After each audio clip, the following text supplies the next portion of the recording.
I'm a mother of one child and I'm living in South Africa with my husband. We are a young couple hedu.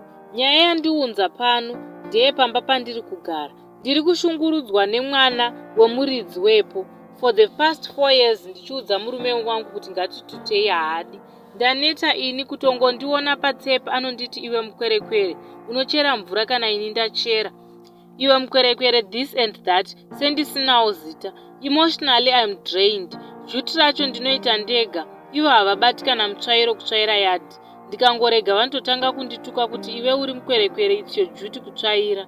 Honestly kubuda panze kwakundiremera. Ndoswera ndakakiya dhoo ndiri mumba. Ini ndinoita mapiece jobs. Mari dzacho hadzisi kubatana kuti nditute inini. Because abba akandiudza kuti kana uchida kutama, you are going to cover every expense. Zvese nedeposit yekunyu room. You will cover it. I'm so miserable. Ndodiko vedu we. Washencha iyo kuwacha zvinonzi uri kuwesta mvura. I don't know what to do. I feel like I'm in a prison.